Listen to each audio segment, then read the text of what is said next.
রাষ্ট্রীয় কাঠামোর মধ্যে এই কথাই বলেন যে মানুষের জন্য সবকিছু, ঠিক তদ্রূপভাবে আমাদের বাংলাদেশেরও অসাম্প্রদায়িক বাংলাদেশ জাতির পিতা বঙ্গবন্ধু যেটা শুরু করে দিয়েছেন, তার কন্যা মাননীয় প্রধানমন্ত্রী তিনি অবিরাম কাজ করে যাচ্ছেন অসাম্প্রদায়িক বাংলাদেশ গড়ার জন্য। জাতি ধর্ম বর্ণ নির্বিশেষে সকলের জন্য কাজ করে যাচ্ছেন।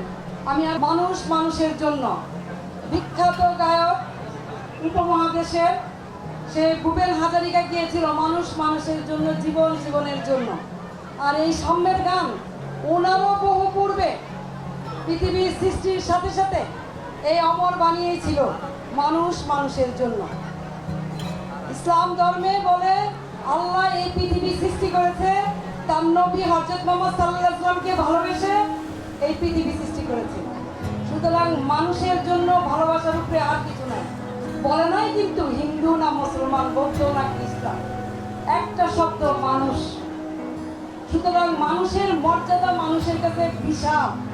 এখানে আমরা যারা বসে আছি কেউ কিন্তু আমরা বলতে পারবো না, যদি আমরা কিছু আনুষঙ্গিক আছে একটু টিপ দেই, একটু ওই যে আপনারা দিচ্ছেন বিভিন্নভাবে, হয়তো কেউ বলবে হিন্দু কেউ মুসলমান, কিন্তু রক্ত সকলের একলে লাল রক্ত, কেউ কিন্তু সাদা রক্ত না। সুতরাং মানুষ একজনের সৃষ্টি, সেটা হলো আমাদের সৃষ্টিকর্তা। আমরা বিভিন্ন নামে তাকে ডাকি, কেউ আল্লাহ, কেউ ভগবান, কেউ ঈশ্বর, কেউ গড, কিন্তু উনি একজন এবং অদ্বিতীয়। তারই বান্দা আমরা, তারই ভালোবাসার মানুষ আমরা। সুতরাং মানুষে মানুষের যেন ভেদাভেদ না থাকে, আমি এই কথাটা সব জায়গায় বলি। এটা আমার জন্য এখন একটা মানে কি বলবো, মানে জাতীয় সঙ্গীতের মতো হয়ে গেছে যে মানুষ মানুষের জন্য সাম্যের গান গাও, মানুষের গান গাও।